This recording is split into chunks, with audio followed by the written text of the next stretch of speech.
अभी हम लोग जागरूक हैं, इसलिए सरकार को बता रहे हैं, कल को लोगों को नुकसान न हो। भाग दौड़ में बहुत लोगों को अपना जान से हाथ धोना पड़ेगा और इसी के लिए सांकेतिक आंदोलन है। आपको बता दें, ठीक है साथी, ठीक है ना।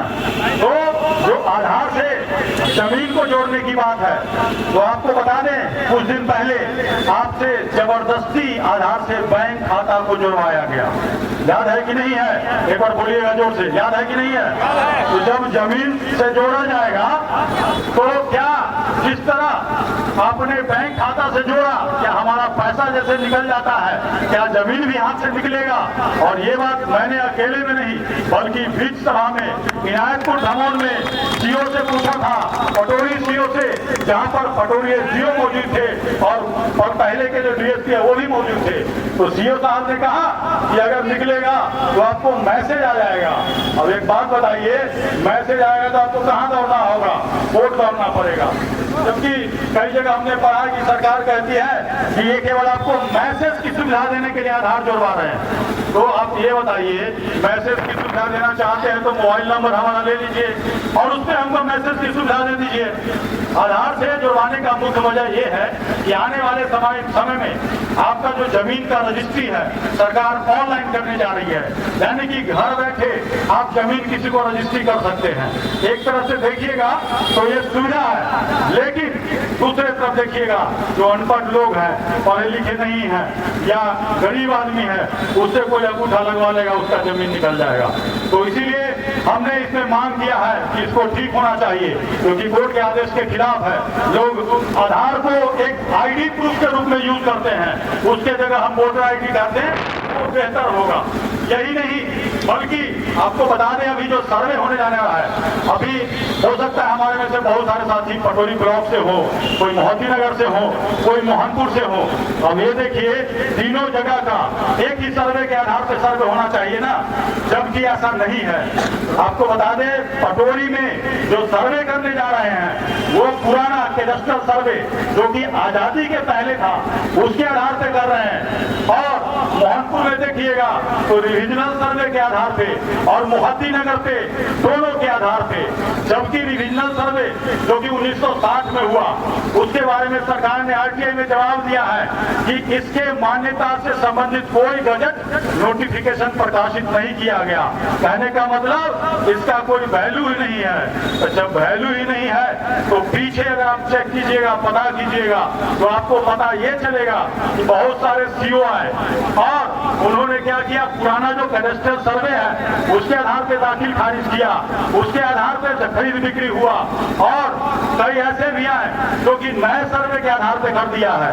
तो ये संभव है कि एक आदमी का जमीन का कागज दो आदमी दिखा दे, तो ऐसे में विवाद बढ़ेगा कि नहीं बढ़ेगा? जोर से बोलिए, बढ़ेगा कि नहीं बढ़ेगा?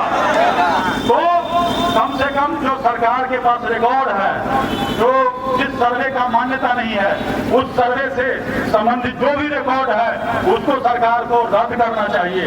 रद्द कर देंगे तभी तो सही मालिक की पहचान हो पाएगी। और तो और आपको बता दें कि आपको अभी हर मौजा में 2-3 मौजा मिला करके एक अमीन की व्यवस्था दी गई है। उस अमीन को आपके मौजा में उपस्थित रहना है, आपको फॉर्म देना है, आपको सहायता करना है सर्वे कराने में। लेकिन एक बात बताइए, आपके गांव में या मौजा में कोई अमीन उपस्थित है? जोर से बोलिए, उपस्थित है? नहीं है। और आप फॉर्म जमा करने कहाँ जाते हैं? आप जाते हैं ब्लॉक में, ब्लॉक में जाकर के जमा करते हैं। आपको रिसीविंग देता है और किसी को रिसीविंग नहीं देता है।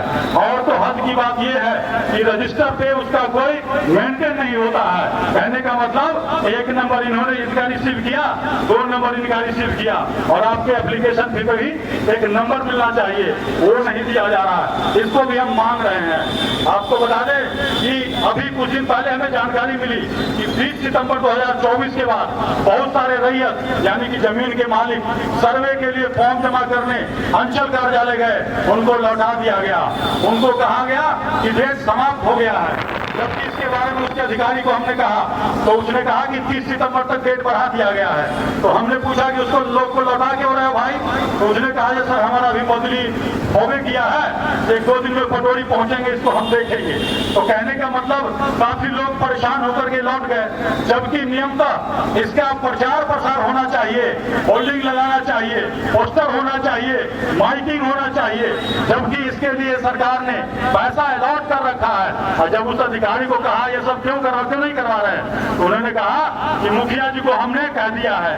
कहने का मतलब सारा माल जो है उस प्रचार प्रसार के लिए मुखिया जी को मिल गया है। अब वो क्यों नहीं करवा रहे हैं वो आप खुद समझ सकते हैं। उसके बाद आपको बता दें कि हमारा पूरा पटोरियन मंडल क्षेत्र गंगा किनारे बसा हुआ है। तो अभी हमारा बाढ़ जो है और गंगा नदी जो है उफान पर है, लोग अपना जान बचा करके भाग रहे हैं। ऐसे में बिहार सरकार के द्वारा ये जो सर्वे कराया जा रहा है लोगों के साथ मजाक है कि नहीं है? तो एक तो ये हो गया। उसके बाद आपको बता दें कि दरभंगा में जाइएगा, अगर अपना खतियान पता करने के लिए 5,000, 10,000, 7,000 रुपया मांगा जा रहा है। उसके बाद भी आपको सही कागज दे दिया जाएगा, इसकी कोई गारंटी नहीं है। हो सकता है आपको नकली कागज दे दिया जाए, हो सकता है गड़बड़ दे दिया जाए, और कई लोग वहां पैसा दे करके भी कागज उनको नहीं मिल पा रहा है। और तो अभी जाकर के देखिएगा तो राजस्व और भूमि सुधार विभाग ने एक नियम का एक लिस्ट जारी किया है, एक किताब जारी किया है। उसमें क्या कहा है, क्रम संख्या 15, उसमें क्या कहा है कि अगर किसी खतियान में, गौर से सुनिएगा, अगर किसी खतियान में किसी अन्य व्यक्ति का नाम हो, कहने का मतलब सुधीर भाई का नाम है, और कब्जाधारी उसकी वंशावली से भिन्न हो, मतलब जिसने कब्जा कर रखा हो, जिनके वंश में नहीं हो, वंशावली जो दिया है उसमें नहीं हो, और वह बताए कि अगर जो कब्जाधारी है वो बताएगा ये जो जमीन है हमको नीलामी से पूर्वजों को प्राप्त हुआ है, और उसके पास उस नीलामी का कागज नहीं हो, तो नियमतः जैसा कि होना चाहिए वो जमीन किसका होना चाहिए? किसका होना चाहिए? जिसका वंशावली है, जिसके पास पेपर है, जिसके नाम खतियान है। जबकि सरकार कह रही है उसका नहीं होगा, वो किसका हो जाएगा? तो सरकार का हो जाएगा। और तो उसके बाद आप उसी किताब में आकर के हम उसका भी कॉपी आप लोग को उपलब्ध कराएंगे, और इसमें सरकार को भी भेज रहे हैं। और उसी में अनुक्रमिका 2 में जाली और अवैध कागजात के बारे में है, क्रम संख्या 16 में, अगर किसी अंचल अधिकारी द्वारा, सुनिएगा गौर से, किसी अंचल अधिकारी द्वारा फर्जी तरीके से किसी भूमि को बंदोबस्त कर दी गई हो और अंचल अधिकारी से प्राप्त प्रतिवेदन के आधार पर उक्त बंदोबस्ती को फर्जी माना जाएगा। कहने का मतलब अगर कि आपका जमीन है और किसी को गलती से या फर्जी तरीका से किसी को बंदोबस्त कर दिया, और अभी जो सर्वे में क्या है कि चेक करेगा और इस पेपर को फर्जी माना जाएगा, बंदोबस्ती को फर्जी माना जाएगा। तो ऐसे में क्या होना चाहिए? तो ऐसे में ये होना चाहिए कि जिसका जमीन है, रैयत है, अगर खतियान दिखा रहा है तो उसका होना चाहिए, तो उसका नहीं होगा, इसका हो जाएगा, ये भी सरकार का हो जाएगा। तो कहीं ना कहीं सरकार खाली आपका जमीन खाने के चक्कर में है। अगर आप 2-3 दिन पहले का, जब भूमि जो मंत्री हैं उन्होंने घोषणा किया 3 महीना बढ़ाने का, तो साथ ही उन्होंने कहा कि बिहार सरकार का 50,000 एकड़ जमीन खो गया है। अब ये किस आधार से कहा है हमको नहीं पता। बताइए कि क्या अंचल में रिकॉर्ड नहीं है कि कहाँ कहाँ उसका घर मजरूआ जमीन है कि नहीं है? एक बार जोर से बोलिए, है कि नहीं है? तो ऐसे में अगर पानी के अंदर, तालाब के अंदर अगर मगरमच्छ है तो उसको पकड़ने के लिए क्या पानी सुखाकर और मछली को मार देना न्याय संगत है? बोलिए जोर से। नहीं। तो एक तरह से अपना जमीन खोजने के लिए ही सरकार ये सर्वे करा रही है, और आपको आपका खतियानी पेपर नहीं दे रही है। कहने का मतलब आप अपना पेपर नहीं दिखा पाइएगा तो जमीन किसका हो जाएगा? जोर से बोलिए, सरकार। जोर से बोलिए, किसका हो जाएगा? तो सरकार का हो जाएगा। तो कहीं ना कहीं सरकार की जो मंशा है वो हम आपको बताने जा रहे हैं, और साथ ही सरकार के अलग अलग जो अधिकारी है, मुख्यमंत्री है, सबको बता रहे हैं। और तो आपको बता दें कि इसी में अगर आप जाकर के देखिएगा कि अभी हमारे गंगा नदी जो है पहले 5 किलोमीटर पीछे बहती थी, सभी लोगों को पता है, और धीरे धीरे अभी बुलवानी चौक के पास आ गई है। ऐसे में बहुत सारे लोग ऐसे हैं जिनका खतियानी जमीन बीच में था, सुशीलगो गांव है, पलवैया है, उसके बाद धरनी पट्टी है।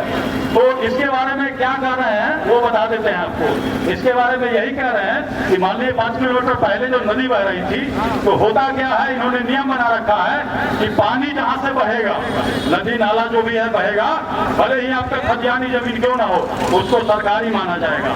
लेकिन सवाल है, उसने अपना रास्ता बदल लिया, तो जिसका खतियानी जमीन है उसको मिलना चाहिए कि नहीं मिलना चाहिए? मिलना चाहिए, लेकिन नहीं मिलेगा। उसके लिए आपको कहेंगे कोर्ट चाहिए।